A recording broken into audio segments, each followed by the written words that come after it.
안녕하세요. 저는 경기에 살고 있는 30대 여자입니다. 지금부터 제가 들려드릴 이야기는 파란만장하고 우여곡절 끝에 아이와 함께 오순도순 살고 있는 저의 실제 이야기입니다. 물론 지금은 모든 시련을 이겨내고 행복한 삶을 찾아 살고 있지만 그동안 어찌나 힘들었는지 벌써부터 눈시울이 시큰거립니다. 제 이야기가 어떻게 들리실지 모르겠지만 같이 공감하며 웃고 울고 나누고 싶어 용기를 내어 글을 쓰게 되었습니다. 저는 태어나자마자 부모에게 버려져서 고아원에서 성인이 될 때까지 지냈어요. 바람이 선선하게 부는 어느 가을날 고아원 문 앞에 덜렁 포대기에 쌓여 뉘어 있었다고 하더군요. 이름도 없이 생년월일만 적신 쪽지와 함께 발견된 저는 출생신고조차 제대로 되어 있지 않았다고 했습니다. 고아원 생활은 너무나도 힘들었어요.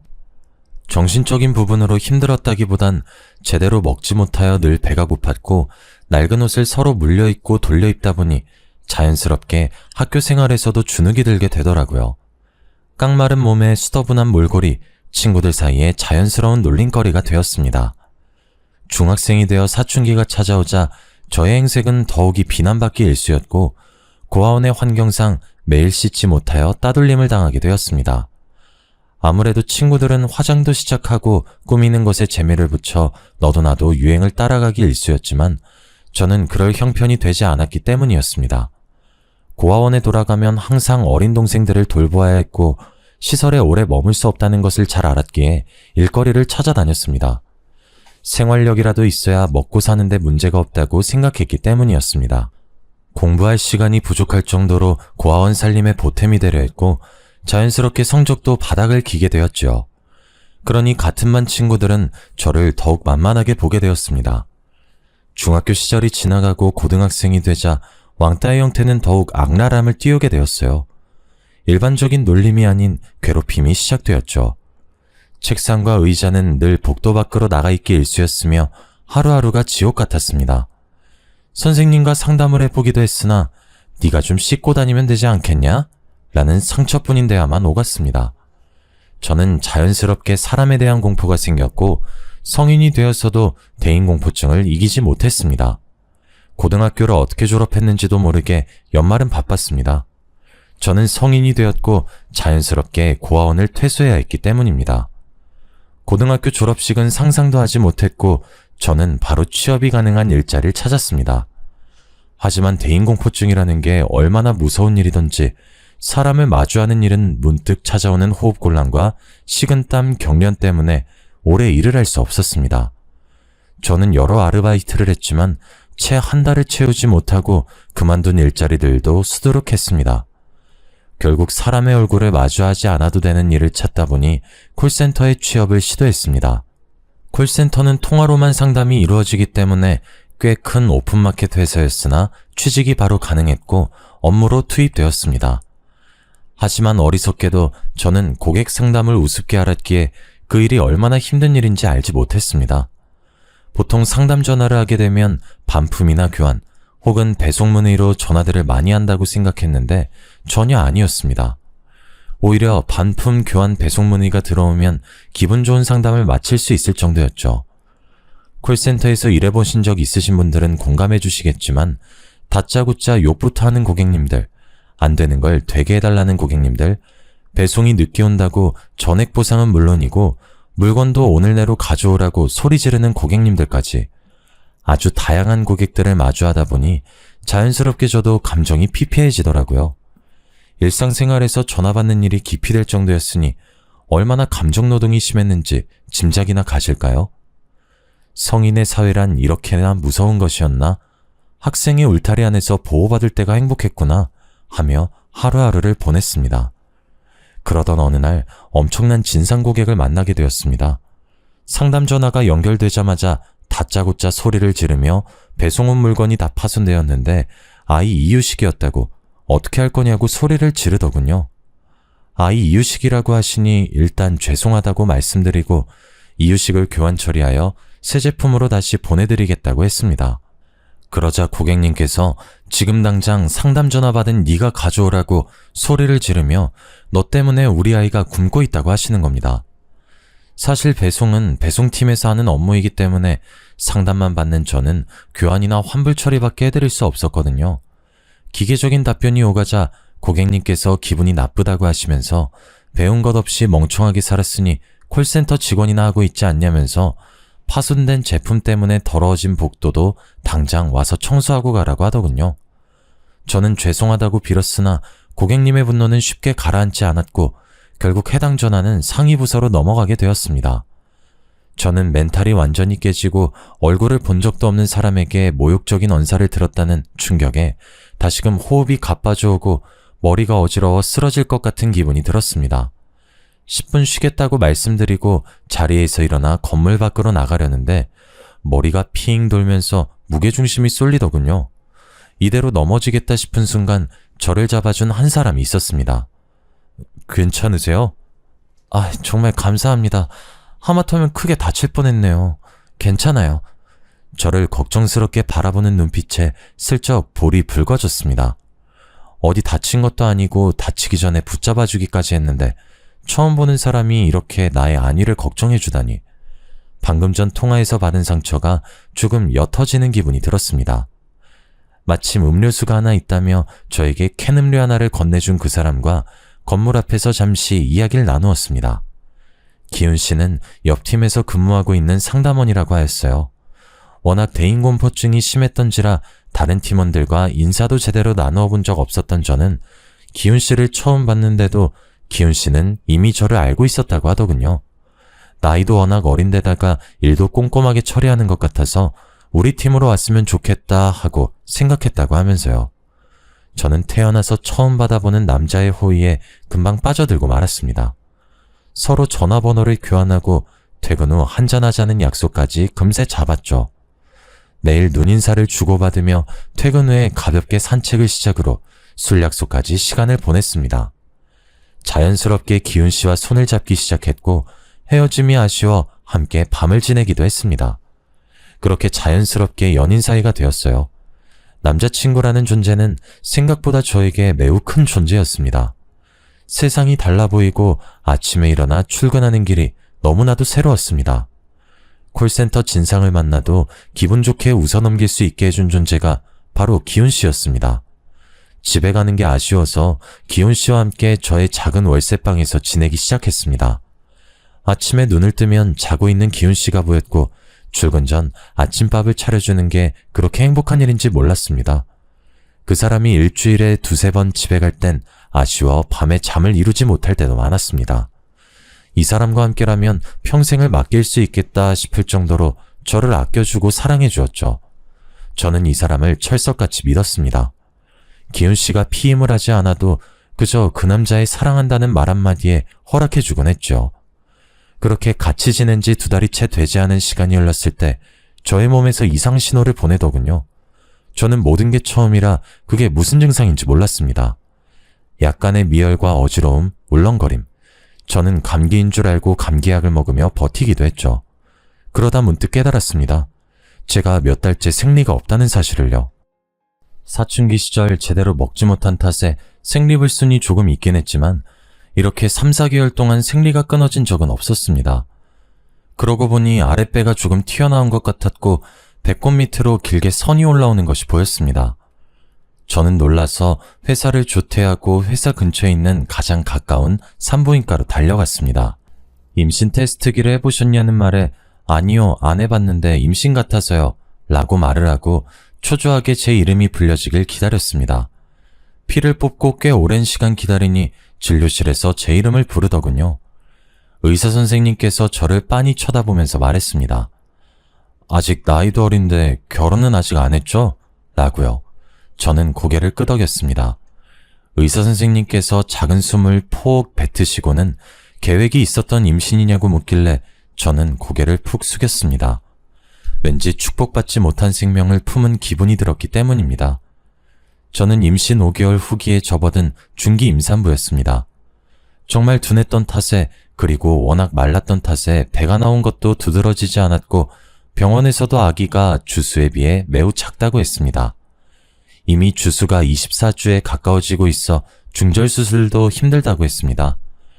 나이가 고작 20살밖에 되지 않았기 때문에 불법으로 시행하는 곳을 가면 수술을 할 수 있을지 모른다고 했지만 이 정도 주수가 되었으면 출산이나 다름없다고 했습니다. 아이 아빠는 알고 있느냐 물으시길래 고개를 절레절레 저었습니다. 일단 상의하고 오는 게 맞는 것 같다고 하시며 저에게 수술을 하려면 지방에 있는 병원을 찾아가야 된다고 하셨어요. 저는 일단 의사 선생님의 말씀대로 그날 저녁 기훈 씨가 집으로 돌아왔을 때 말을 했습니다. 기훈 씨, 나 할 말이 있는데 오늘 조퇴하고 병원에 갔다더니 몸은 괜찮아? 어디 아픈 거야? 쉬어야 하지 않겠어? 나 사실 임신했대요. 이거 우리 애기 초음파 사진이야. 벌써 23주나 됐다네? 임신을 했다고? 기훈 씨의 표정이 오묘하게 바뀌는 것을 보고 저는 일이 단단히 틀어졌다는 생각이 들었습니다. 사귀는 동안 단 한 번도 보지 못했던 화를 꾹 참는 듯한 차가운 얼굴을 보았거든요. 임신한 게 무슨 잘못인가 싶어 기훈 씨의 눈치를 봤지만 그 다음 그가 뱉은 말은 충격적이었습니다. 내 아이가 맞아? 확실해? 뭔가 착각한 거 아니야? 그게 무슨 소리야. 그럼 기훈 씨 말고 또 누가 있어요? 지금 나를 의심하는 거예요? 당연히 난 당신이 피임을 하고 있다고 생각했어. 피임을 안 한 건 나 혼자만이 아니라 기훈 씨도. 당연히 남자는 피임하는 게 번거롭지. 당신이 알아서 잘 챙겼어야 하는 부분 아니야? 그럼 우리 아이는 어떻게 하라는 소리예요? 지금 지우라는 뜻인 거야? 당연히 지워야지. 누구 발목을 잡으려고. 내가 당신이랑 결혼이라도 할 줄 알았어? 저는 정말 한 대 얻어맞은 듯한 충격이 휩싸였습니다. 물리적인 폭력만 없었지 이미 마음도 몸도 만신창이었죠. 그는 저에게 욕을 뱉기도 했고 식탁 의자를 발로 차기도 했습니다. 당장 지우러 가. 나 내년에 결혼할 여자 따로 있어. 다른 여자가 있다니 그건 또 무슨 소리예요? 나 지금 기훈 씨가 하는 말이 무슨 말인지 이해가 안 돼요. 설마 당신 바보야? 멍청한 당신은 그냥 심심풀이 땅콩이었단 소리야. 당신이 아이 지우지 않는다면 난 당신에게 돈 한 푼도 쥐어줄 수 없으니까 알아서 해. 그리고 두 번 다신 연락도 하지 말고. 진료 받는데 이미 주소를 넘겨서 애를 지울 수 없다고 했다고요. 그건 당신 사정이지. 출산을 해서 애를 버리든 아니면 어떻게든 낙태를 해. 회사도 그만둘 거니까 그런 줄 알아. 그렇게 문을 박차고 나간 기훈 씨는 정말 두 번 다신 그 문 안으로 들어오지 않았습니다. 저는 며칠 휴가를 내고 낙태를 할 수 있는 병원을 찾아다녔으나 이미 아이가 너무 커버렸고 낙태를 하기엔 위험이 크다고 거절만 당했지요. 며칠을 쉬고 돌아간 회사에 기훈 씨는 없었습니다. 전화도 받지 않더군요. 문자도 수백 통 남겨보고 전화도 걸어보았지만 일주일 후 그 번호는 없는 번호란 메시지가 뜰 뿐이었습니다. 임신 사실을 안 후 배가 티나게 불러오고 살도 꽤 붓기 시작했습니다. 저는 어쩔 수 없이 회사에 사표를 내고 월세방을 정리한 후 얼마 없는 돈으로 미혼모 센터에 입소하게 되었습니다. 생각보다 저만큼 힘들게 임신을 하고 출산을 강행하는 여성분들이 많더군요. 저는 그곳에서 마음의 안정을 찾기 위해 노력했습니다. 그렇게 아이는 40주를 꼬박 채운 어느 날 우렁찬 울음소리와 함께 태어났어요. 제가 버려졌듯 아이를 두고 나쁜 생각도 여러 번 했지만 작고 소중한 아이가 살겠다고 우는 모습을 보니 차마 발걸음이 떨어지지 않더군요. 저는 그렇게 아이를 키우겠다고 결심했고 몸조리도 제대로 하지 못한 채 일자리를 찾아 나섰습니다. 그래도 나라의 복지가 참 좋다 싶었던 게 출산했다고 출산지원금과 양육수당이라는 게 지원되더라고요. 그리고 미혼모라는 이유로 어린이집 대기도 1순위로 선정되기도 하고요. 정말 운이 좋게도 아이가 8개월이 지났을 무렵 미혼모 시설 퇴소와 함께 어린이집에 자리가 나서 아이를 보낼 수 있게 되었습니다. 어린이집에 종일 아이를 맡기고 저는 일단 닥치는 대로 자빌부터 시작했습니다. 처음에는 상가 근처에서 음식을 배달하는 일부터 시작했습니다. 상가 특성상 점심시간에 백반을 배달시켜 먹는 경우가 많았고 저는 설거지를 하면서 배달 일도 함께하여 시급도 꽤 많이 받을 수 있었습니다. 그렇게 푼돈을 한두 푼 모으면서 눈여겨본 옷들을 하나둘 사모으기 시작했습니다. 처음에는 도매로 떼어온 옷들을 중고물품 파는 곳에 한두 개씩 팔기 시작했는데 반응이 꽤 괜찮더라고요. 그래서 SNS를 이용한 옷 장사를 시작했습니다.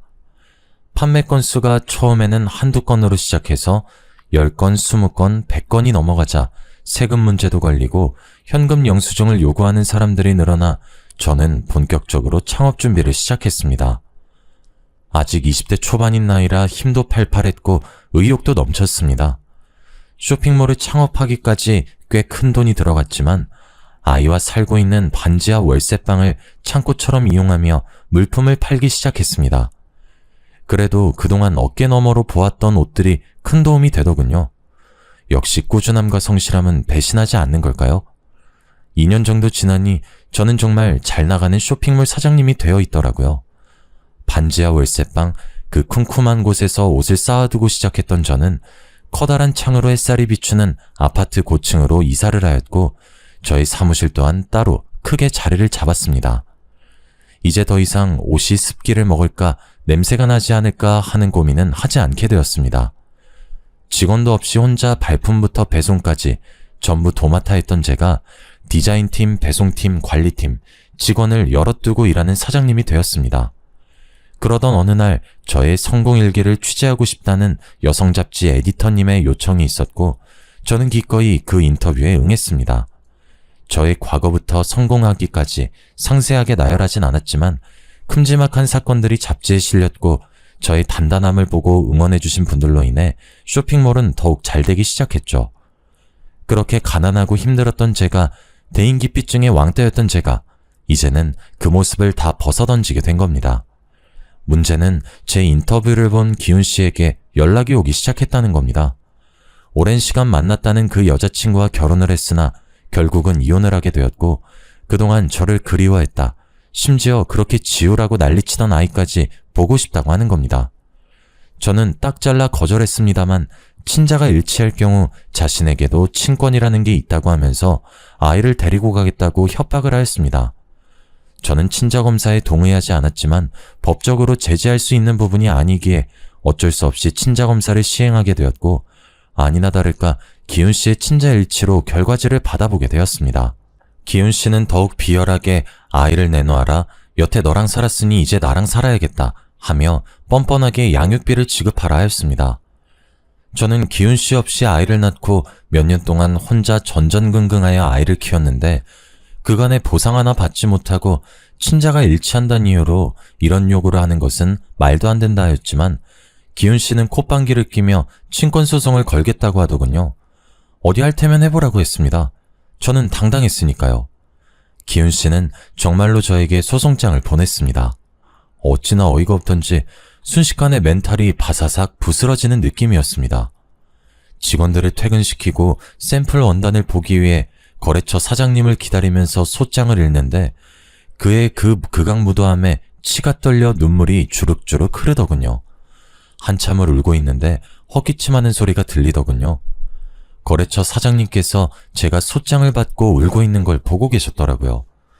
무슨 일 있으시냐고 물어보시는데 저도 모르게 오열하고 말았습니다. 제가 혼자 감당해내기엔 너무나도 큰일이었고 그럴 리 없겠지만 혹여라도 아이를 빼앗기면 저는 어떻게 살아야 하나 막막했기 때문입니다. 소장을 슬쩍 본 사장님께서 이런 일은 더 강단 있게 나가야 한다고 하시면서 잘하는 변호사가 있으니 도움을 좀 받아보는 게 어떻겠냐고 먼저 손을 내밀어 주셨습니다. 원단 샘플을 한가득 가지고 오셨지만 지금 이게 중요한 게 아니라고 하시며 제 손을 끌고 변호사님을 찾아갔습니다. 제 사정을 전부 들으신 변호사님은 이런 사건은 무조건 제가 이기게 되어 있다고 하시며 걱정하지 말라고 하셨습니다. 마음을 편안하게 먹고 협박받은 내용의 증거가 필요하니 문자나 통화 녹음이 있으면 전부 저장해두고 전달해달라고 하셨습니다.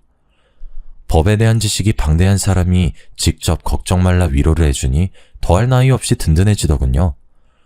저는 그 이후에 기훈 씨에게 온 모든 연락을 저장해두었고 그것을 모두 증거로 제출했습니다. 소송은 꽤 더디고 길어졌어요.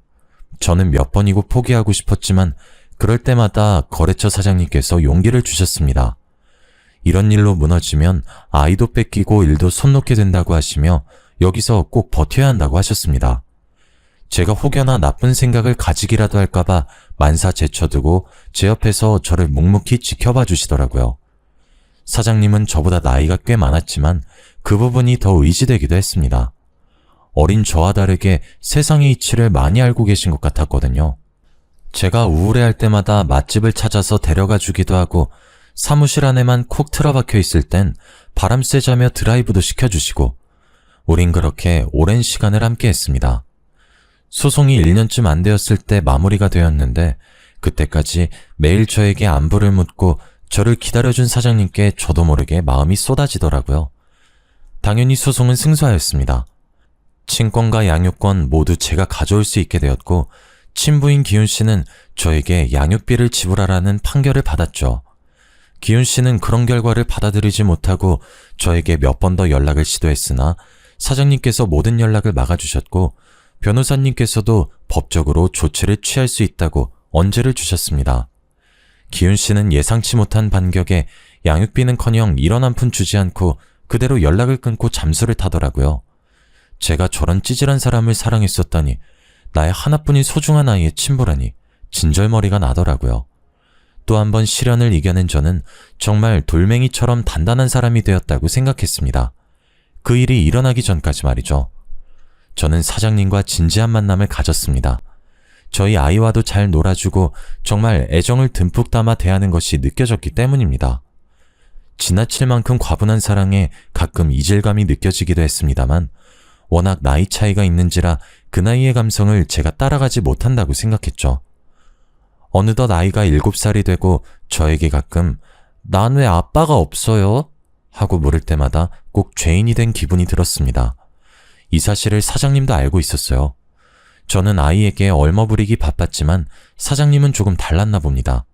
저에게 청혼을 하더군요. 오브 다이아 반지를 내밀며 저에게 결혼해줬으면 좋겠다고 하는데 그 반지가 제 손에 꼭 맞아서 들어가더군요. 처음 받아보는 반지에 눈물이 왈칵 쏟아졌습니다. 직원들에게도 꽤나 축하를 받았어요. 그렇게 결혼합시다 라는 말과 함께 결혼 준비가 시작되었습니다. 처음 하는 결혼식이다 보니 준비할 게 한두 가지가 아니더군요. 얼른 시댁 어르신께 인사를 드리는 게 먼저여서 잔뜩 긴장을 한 채 인사를 드리러 갔습니다. 아니나 다를까 과묵하신 시부는 눈빛에서 저를 탐탁지 않아 하는 것이 느껴졌고 시모는 대놓고 말씀하시더군요. "아무래도 우리 아들은 초혼인데 넌 애 딸린 여자다 보니 썩 반갑진 않구나." 저도 제가 우민 씨와 꼭 맞는 사람이라고 말씀드릴 순 없지만 누구보다 내주 열심히 하면서 잘 살겠습니다. 그래도 돈은 좀 있다고 하니 구색은 제대로 맞춰줬으면 좋겠는데 그 정도는 내가 바래도 되겠지? 제가 어떤 걸 준비하면 될까요? 예단 말씀하시는 거죠? 네가 고하다 보니까 아는 게 없을 것 같아서 내가 미리 준비해놨다. 지민아, 그 목록 적은 종이 좀 들고 오렴. 그래, 예비올게. 이건 엄마가 적은 목록이고 내가 원하는 건 따로 톡으로 보내놓을게. 시댁의 말투나 행동에 너무나도 상처를 받았지만 제가 미혼모의 입장으로 살아왔던지라 대꾸할 말이 없더군요. 처음부터 이런 상황을 인지하지 못했던 부분도 아니었기에 꾹 참고 넘어갔습니다. 시댁에서 받아온 예단 목록을 집에 와서 펼쳐보니 가관이었습니다. 각종 브랜드의 TV, 냉장고, 김치냉장고 물론이며 소파에 침대에 홈시어터, 시부의 골프채 목록까지 다양하게 적혀있더라고요.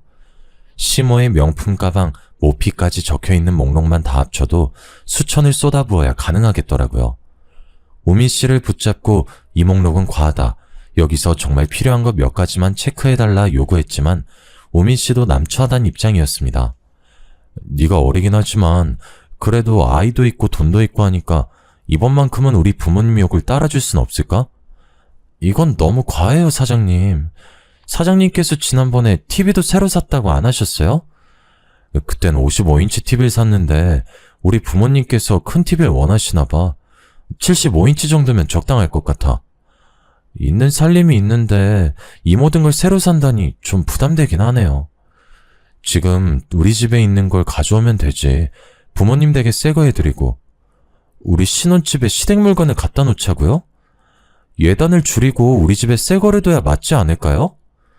어차피 신혼집도 지금 네 집에서 시작할 건데 굳이 우리가 뭘 살 게 있을까? 나 몸만 가면 되잖아. 저는 정말 뭐가 맞는 건지 헷갈리기 시작했습니다. 무난한 결혼 생활을 하려면 부모님께 맞춰야 된다는 말에 수긍이 되지 않았어요. 그동안 혼자 고생하며 이루어낸 모든 것들이 쉽게 빼앗긴 기분도 들었고요. 하지만 사장님의 입장도 있고 저에게 하자 있는 사람이라 이 정도는 충분히 해줘야 한다는 시부모님의 말씀에 저도 모르게 가스라이팅이 되었나 봅니다. 결국 어리석은 저는 그 모든 예단을 들어드리기로 결심했어요. 하지만 예단 목록은 거기서 그치지 않았습니다. 제가 예단을 모두 해드리겠다고 말씀드린 날 신우이에게 톡이 도착했어요. 옳게, 내가 그때 말했던 필요한 목록 보내놓을게. 명품 가방 2개, 명품 구두 3개, 명품 브랜드 정장 2벌, 원피스 1벌, 코트 1벌. 그리고 나 돈이 좀 필요해서 그러니까 1000만원만 줘. 내가 지금 취업을 좀 해야 할 것 같은데 올케 쇼핑몰 엄청 크더라? 거기에다 한 자리 꽂아주면 좋겠는데. 뭐 일거리 최대한 없는 쪽으로, 월급은 두둑하게. 알지? 원래 가족들은 다 그렇게 꽂아주고 하는 거야. 기다릴게. 저는 톡을 받고 경악을 금치 못했습니다. 명품 가방, 구두, 의류에 현금 1000만원이라니. 저도 손이 떨려 사지 못한 것들입니다. 너무나도 당당하게 요구하기에 저도 당연하게 거절하였습니다. 지금 말씀하신 부분은 너무 과한 것 같아요. 이미 어머님 예단 목록으로도 충분하다고 생각됩니다. 말씀하신 명품 가방이나 의류들은 저도 비싸서 구매하지 못한 것들이에요. 그리고 쇼핑몰 일자리는 제가 생각해 보겠습니다. 일거리 최대한 없는 자리는 없지만 노력해 볼게요. 어머, 옳게? 옳게 내가 무섭지도 않은가 봐? 내가 여기서 어깃장 놓으면 결혼 무르게 될걸? 내가 억 단위를 요구한 것도 아니고 고작 1000만원의 가방옷 몇 개잖아. 그거 다 해야 3000만원도 안 될 건데. 올케네 쇼핑몰 그 정도는 벌지 않아? 잡지엔 뭐 매출이 몇십억대라고 하던데. 매출이라는 건 순이익을 말하는 게 아니라서요. 직원들 월급에 상품 사입에 관리까지 하려면 남는 게 많진 않아요. 그건 내가 알 바 아니니까 내 말 무시하지 말고 꼭 준비해줬으면 좋겠어. 백화점 갈 때 같이 가고. 답장 안 할게. 저도 모르게 한숨을 푹 쉬었습니다. 직원들 중 하나가 사장님 프로포즈 받고 얼굴에 수심이 깊어지는 것 같다고 하며 걱정까지 하더군요. 직원들의 사기를 꺾는 것 같아 오히려 미안한 마음이 들었습니다. 다 같이 잘해보자 커피 한 잔씩 돌리고 걱정하지 말라고 당부하며 우민 씨에게 전화를 걸었습니다. 우민 씨, 신우이한테 연락이 왔는데 나한테 명품 브랜드 가방이랑 옷 몇 개, 그리고 현금으로 1000만원을 달라고 하더라고요. 얘기 들었어. 일단 내가 지금 좀 바쁘니까 나중에 연락할게. 우민 씨는 예단 목록에 대한 이야기가 나오면 자리를 피하기 일쑤였습니다. 아무래도 가운데서 이러지도 못하고 저러지도 못해 답답하겠죠. 저는 오히려 저런 우유부단한 사람을 더 믿고 의지해야 하나 싶기도 했습니다. 하지만 그 사랑이 뭔지, 저에게 보여주었던 헌신적인 모습을 앞으로도 기대하며 그의 불편함을 위해서라도 예단 목록을 모조리 다 맞춰가야겠다는 결심을 하게 되었습니다. 식장 예약을 마치고 예약금을 걸고 스튜디오 촬영과 드레스 업체를 고른 뒤 시모의 손에 이끌려 예단 품목을 결정하러 백화점에 갔습니다. 항상 최고급만 써왔다고 하시며 각종 브랜드 상품 중에서도 가장 비싸고 가장 잘 나가는 모델들로만 쏙쏙 골라 계약을 하는 모습을 보니 약간 씁쓸함이 남았지만 그래도 하나하나 결제할 때마다 즐거워하시는 걸 보니 또 한편으로는 잘했다 싶기도 했습니다.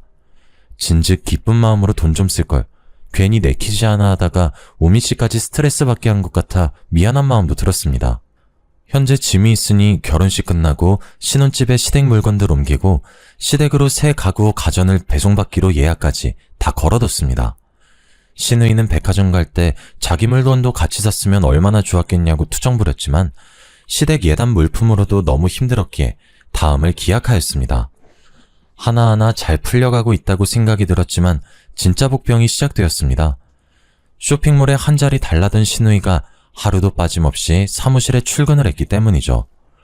사무실 주소도 알려주지 않았는데 어떻게 검색을 해서 찾아온 건지 우민 씨를 추궁했지만 우민 씨도 알려준 적 없다고 선을 그었습니다.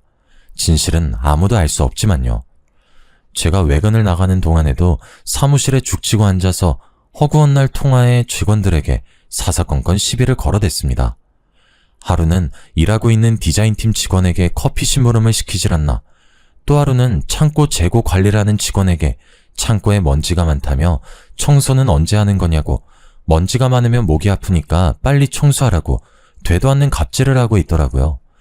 참다 신우이에게 말도 해봤지만 올케가 물으니까 아랫사람들이 일을 제대로 하지 않은 거야 라며 오히려 저를 나무랐습니다. 백날 말해봐야 속이에 경일 끼다 싶어 저도 좋은 게 좋은 거라고 직원들을 다독여가며 조금만 참아달라고 했습니다. 어느 때와 다름없이 공장의 샘플을 확인하러 다녀오니 왼수 같은 신우이가 어딜 갔는지 보이질 않더라고요. 이제야 숨 좀 돌리겠다 싶어 직원들과 마무리 작업을 하고 샘플을 확인하고 있는데 직원들 얼굴이 영 좋질 않더군요. 무슨 일 있냐고 물어봐도 대답이 없고 재고관리팀 직원 하나는 그만두고 싶다는 의사를 전해왔습니다. 초창기부터 오랜 시간 함께했던 직원들이라 마음이 좋지 않아 사정이 있으면 잠시 휴가를 주겠다고 했으나 더 이상 이곳에서 일하기 힘들다고 눈시울을 붉히더라고요. 알고 보니 신우이가 제가 없는 사이 직원들을 또 잡돌이했더라고요. 내가 내일 지민씨에게 잘 말해볼게. 여기서 그만두면 내가 너무 서운할 것 같아. 사장님, 저 정말 못 버티겠어요. 아까도 사진 보정하고 있는데 와서는 저 모델이 시원치 않다면서 자기가 모델하면 어떻겠냐고. 신우이가 나이가 몇인데 그런 소리를 했단 말이야? 네, 그러면서 요즘 다 포토샵으로 만지는 거 아니냐고, 자기가 하면 더 잘할 수 있다고 사장님한테 이야기를 해달라고 어찌나 조르던지. 내가 잘 말할게. 더 이상 사무실 오지 말라고도 할게. 응? 조금만 기다려줘. 이미 여기서 월급 받고 일하는 거라면서 자기한테 대들지 말라고 이제 사장 가족이라고 그러던걸요? 저 못하겠어요, 정말. 저는 정말 머리가 지끈 아팠습니다. 어떻게 일궈낸 회사인데 사이 좋았던 직원들까지도 괴롭다고 할 정도니 우민 씨의 자상함만 아니었어도 집안만 봐서는 언제라도 파혼하고 싶은 심정이었습니다. 퇴근 시간이 다가와서 직원들을 보내고 사무실에 혼자 앉아 장부를 보고 있는데 장부 내용이 약간 이상했습니다. 급히 퇴근길에 나선 격리 직원을 불렀습니다. 다행히 아직 회사 근처라고 돌아오겠다고 했어요. 분명 지난달에 외근비랑 부자재 값이 이게 아니었던 것 같은데 장부 엑셀 파일 좀 볼 수 있어? 사장님, 그거 사실은...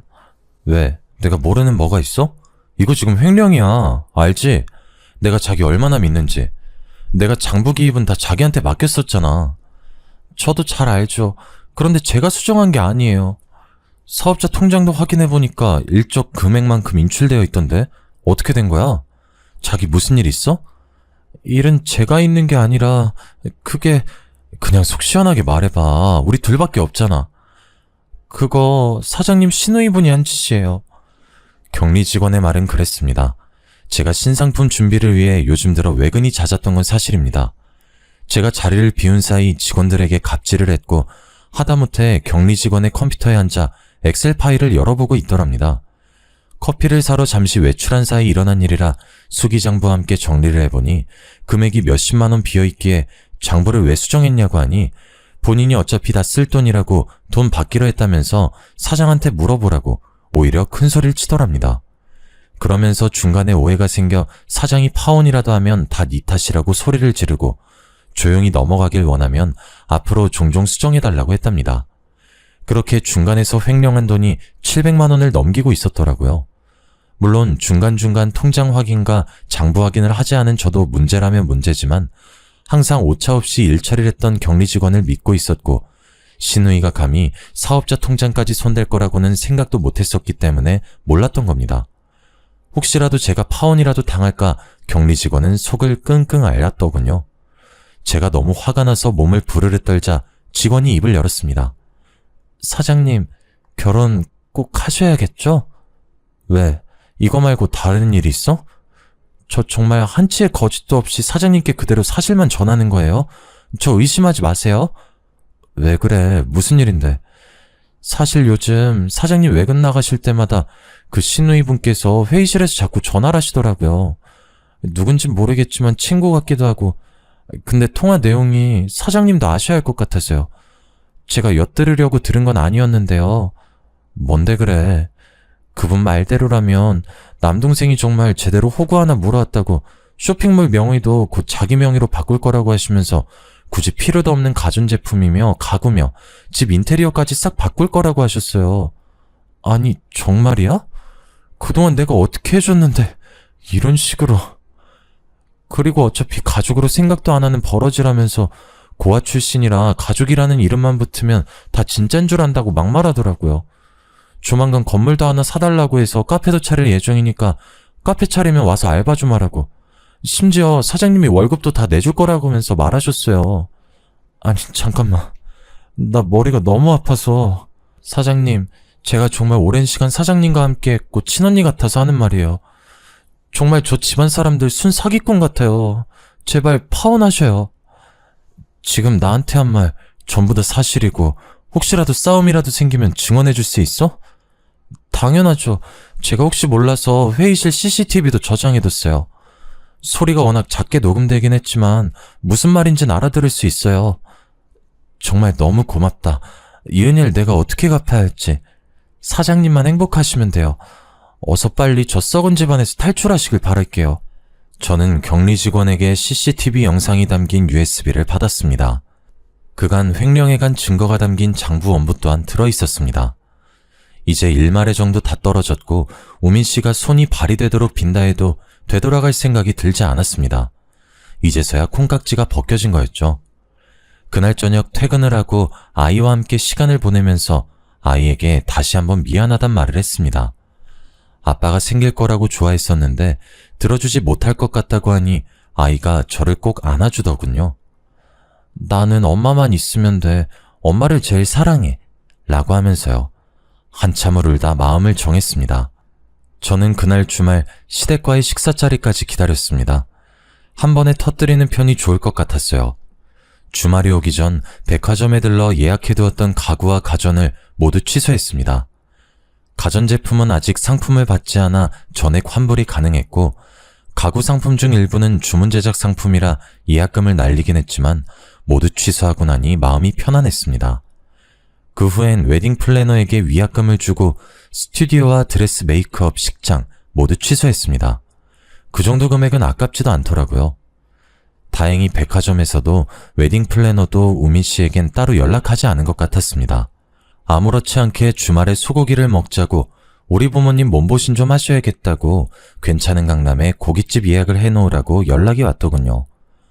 경기도에서 강남 가려면 꽤 먼 거리인데 데이트할 땐 한 번도 안 가던 동네를 자기 부모님 몸보심해야 한다고 가자고 하니 화가 나더라고요. 이래서 콩깍지라는 게 무서운 건가 하는 생각도 들었습니다. 하지만 마지막 만남이니 최후의 만찬을 프라이빗하고 비싼 곳에서 보내도 괜찮겠다 싶었습니다. 어차피 제가 계산할 마음은 하나도 없었거든요. 주말 저녁에 시부모와 시누이 우민 씨 그리고 저 이렇게 5명이 만나 식사를 했습니다. 1인분에 10만 원에 달하는 고기를 어찌나 추가하던지 돈 100만 원 넘게 나올 텐데 속 깨나 쓰리겠다 싶었어요. 배가 불러오자 시모가 이야기를 꺼내더라고요.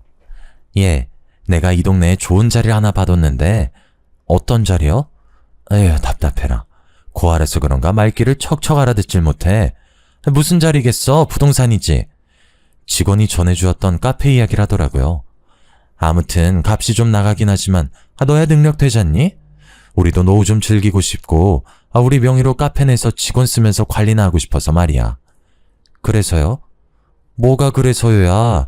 네가 돈 좀 내라 이거지. 보증금 2억에 인테리어까지 하고 다달이 나갈 월세, 관리비, 직원 월급 그것 좀 마련해놔. 저는 더 이상 참을 수 없었습니다. 얼굴에 물이라도 끼얹고 싶었지만 그건 꾹 참았어요. 티끌 하나 잡음 없이 깔끔하게 처리하고 싶었습니다. 전 더 이상 못하겠네요. 우민 씨랑도 결혼하지 않겠습니다.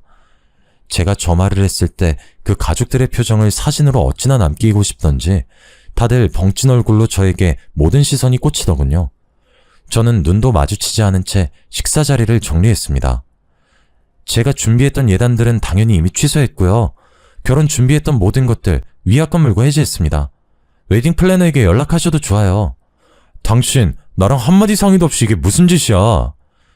내가 이래서 못 배운 애들이랑은 상종하는 거 아니라고 했잖아. 그깟 돈 좀 번다고 유세 떠는 거야? 네가 뭐가 잘나서 파혼이야? 그 입 다무시죠? 지민씨, 그동안 저희 회사 공금 횡령한 증거 다 가지고 있습니다. 제가 이걸로 소송이라도 걸면 어떻게 배상하시려고요? 뭐라고? 그동안 알차게도 조작하셨던데 저희 유능한 직원이 이중장부로 관리해두고 있어서요. 회의실에서 통한 CCTV 내용도 가지고 있습니다. 야, 너 그거 불법 촬영 아니야? 아무 말이나 막 하지 마시고요. 호구를 물어왔다고요? 쇼핑몰 명의도 바꾸고 카페도 차릴 거라고요? 누구 마음대로요? 시모의 날카로운 시선이 신우이를 향해 가자 신우이가 이를 그르쳤다는 생각이 들었는지 눈꼬리를 확 내리더군요. 그거야, 그냥 가족 되는 거니까 그렇게 하면 어떨까 싶어서 한 말이지. 친구랑 통화하면서 뭐 내 생각도 말 못해? 그게 생각만으로 끝나지 않으니까 문제죠. 제가 미혼모라 하자 있다고 고알아서 배운 게 없다고 하셨죠 그동안? 그걸 뭐 또 그렇게 마음에 담아두고 그래? 그냥 주책 맞게 한 소리지. 배운 게 없고 하자 있는 사람이라 제 맘대로 하려고요. 더 이상 우미 씨랑 결혼 준비 못 하겠고요. 앞으로 저희 사무실에도 찾아오지 마시고요. 혹시라도 저한테 연락한다거나 절 찾아온다거나 하면 경찰에 바로 신고하고 고소 준비할 테니까 그런 줄 아세요. 그 가족들 모두 아무 말도 못하고 우물쭈물해 있는 사이 저는 가방을 들고 일어섰습니다. 제가 파혼하는 마당에 계산까지 해야 할까요? 제가 먹은 건 별로 없지만 잘 먹었습니다. 그렇게 저는 뒤도 돌아보지 않고 그 자리를 박차고 나왔습니다. 속으로 어찌나 통쾌하던지 얼른 집에 가서 아이랑 치킨이나 시켜 먹어야겠다고 생각했습니다. 집에 도착해서 치킨을 주문하고 아이랑 같이 기다리고 있는데 벨이 띵동 울리더군요. 치킨인 줄 알고 문을 열었더니 우민 씨가 있었습니다. 분명 찾아오지 말라고 경고했는데 우민 씨는 이 상황이 도리어 화가 나는지 저에게 다짜고짜 소리를 지르더군요. 저도 지지 않고 맞서 싸웠습니다. 아이 앞에서 할 행동은 아니지만 저도 눈에 보이는 게 없었거든요. 세상 물정 모른 거 걷어줬더니 이게 무슨 짓거리야? 우민 씨가 뭘 모르는 거지. 내가 왜 10살이나 많은 늙은이한테 시집가면서 재물까지 갖다 바쳐야 돼? 뭐가 어째? 내가 찾아오면 경찰에 신고한다고 했지. 찾아오지 마. 너만 신고하는 게 아니라 니네 누나도 횡령죄로 깜빵살이 시킬 거니까. 알았어? 이게 오냐오냐 하니까 누가 누굴 오냐오냐 해. 당신이 나 호구라고 하고 다닌 거, 돈 때문에 나한테 들러붙은 거 이미 다 알고 있어. 사기 결혼으로 모든 위약금부터 스토킹 신고까지 당하고 싶지 않으면 당장 꺼져. 저는 그대로 문을 쾅 닫았습니다. 두어 번 벨을 더 누르는 소리가 들리고 문을 쾅쾅 두드리는 소리까지 났지만 제가 받아주지 않으니 집으로 돌아간 것 같았습니다. 다음날 출근을 하여 직원들에게 그동안 있었던 일에 대해 솔직하게 말하고 진심으로 사과했습니다. 그만두겠다는 직원은 엉엉 울면서 좋지 않은 소식이면서도 너무 좋은 소식이라고 그 나쁜 인간들 천벌받을 거라고 그러더라고요. 격리 직원은 아침부터 편의점에 가서 혹시 찾아올지도 모르니까 다 같이 소금이나 뿌리자고 소금 한 봉지를 사왔더라고요. 2번 다시 찾아오지 말라고 했으니 그걸 쓸 일은 없을 거다 했는데 점심시간이 지나자 우민 씨와 신우이가 정말 찾아온 게 아니겠어요? 당장 꺼지라고 소리 지르고 직원들은 경찰에 신고하겠다고 엄포를 놓고 대치하는 상황에서 정말로 격리 직원이 소금을 푹 찢어버리더라고요. 신우이와 우민 씨 얼굴에 정면으로 소금을 확 뿌리면서 사기죄랑 횡령죄가 얼마나 무서운 건지 아냐고 당신네들 당장 변호사 알아보라고 했어요. 정말 사이다 한 캔을 원샷한 기분이었습니다. 소금을 탈탈 털어내며 고소당할 게 정말 무서웠는지 모두 묻어주면 2번 다시 찾아오지 않겠다고 약속하더라고요. 변호사 공증이 필요하면 공증까지 받겠다. 대신 CCTV 영상과 장부 기록은 지워달라고 하길래 평생 나타나지 않으면 그 일이 밝혀지지 않을 거다라고 서로 합의했습니다. 그 일이 생긴 뒤로 저는 남자라면 아주 치를 떨었습니다. 근 몇 년 동안은 일에만 매달렸던 것 같아요. 직원들과는 더욱 돈독해졌고 제 나이는 30을 넘겼습니다. 체력적으로 힘이 붙이는 것 같아 배드민턴이라도 쳐볼까 하는 마음에 동네 동호회에 가입을 했고 매일 퇴근하고 오후에 배드민턴을 치곤 했습니다. 동호회에 속한 사람은 대략 30여 명이었는데 알고 보니 동호회 전통이 한 달에 한두 번 주말에 봉사활동을 가는 거였어요. 저는 아이와 시간을 보낼 겸 몇 번 거절했지만 수차례 거절했던 터라 더는 민망해서 안 되겠다 싶어 주말 봉사활동에 참가하겠다고 했습니다. 단톡방으로 봉사활동 주소를 받았는데 어딘가 기억에 있는 주소였습니다. 핸드폰으로 검색해보니 우연의 일치인지 제가 어린 시절을 보냈던 그 보육원 주소였어요. 정말 사느라 바빠 까마득히 잊고 있었는데 마음 한켠이 뜨겁게 울컥거리더군요. 주말 아침 일찍 보육원으로 가니 정말 예전 모습 그대로더라고요. 낡은 시설에 꾀지지한 아이들의 모습까지도요. 유년 시절을 보내며 힘들었던 기억이 솟구치고 옷을 돌려 입고 제대로 씻지도 못하고 먹지도 못했던 그때가 떠올랐어요. 저는 원장 선생님과 진득한 이야기를 나누었고 그곳을 정기적으로 후원하기로 했습니다. 사춘기가 지난 아이들의 옷도 정기적으로 기부하겠다고 했고요. 적어도 보육원에서 자랐다고 무시받고 멸시받는 일은 더 이상 없었으면 하는 마음에서 시작한 일이었습니다. 이런 제 모습을 지켜보던 동호회 회원님 한 분이 저에게 엄지손가락을 척 올리더라고요. 쉽지 않은 결정이었을 텐데 후원까지 하는 모습이 참 멋지다고요. 저에게 존경이란 단어를 쓰더라고요. 조금 쑥스러웠지만 그분에게 저의 이야기를 해주었습니다. 저는 보육원에서 자랐고 그로 인해 힘든 학창시절과 사춘기를 겪었다고요. 더 이상 저와 같이 마음이 아픈 아이들이 없었으면 하는 마음이 든다고 덧붙였습니다. 그러자 그분도 아주 놀라며 저에게 말하더라고요. 지금 봉사활동을 온 인곳은 아니지만 본인도 보육원 출신이라고, 저의 말에 충분히 공감이 간다고 하며 보육원 출신이란 이유로 무시받았고 결혼도 번번이 무산되었다고 했습니다. 저희는 그때 처음 서로의 눈을 마주보게 되었습니다. 말로 뱉지 않아도 느껴지는 그런 통함이 있었다고나 할까요? 제 이야기가 너무 길었던 것 같아요. 그동안 겪었던 드라마 같은 이야기를 글로 풀어내려니 조금 장황하게 설명되기도 한 것 같네요. 마지막 이야기를 조금 궁금해하실 것 같아 살짝 더 풀어보자면, 그분과 저는 그렇게 한 달에 한 번 꼭 같이 봉사활동을 다녔고 차근차근 서로를 알아가고 이야기를 써내려갔습니다. 아픔을 공감하고 보듬어주고 헌신적으로 사랑을 주고 물질적인 걸 요구하는 사이가 아닌 서로를 둥글게 안아주는 존재로 발전했습니다. 그렇게 취미와 봉사를 함께하는 시간 동안 인간적인 모습을 보았고 끌렸답니다. 저 프로포즈 받았어요, 그분에게. 그래서 곧 결혼합니다. 서로 주고받을 시댁 친정도 없고 나의 아이를 마음으로 품어준 그 사람과 미래를 함께 멋지게 그려보려고 합니다. 시련을 겪고 아픔을 딛고 일어나서 내 삶을 찾다 보니 결국 이렇게 운명의 반쪽을 만나게 되네요. 우리 모두 지금의 아픔을 잘 이겨내어 행복한 삶을 살았으면 좋겠습니다. 긴 글 읽어주셔서 감사합니다.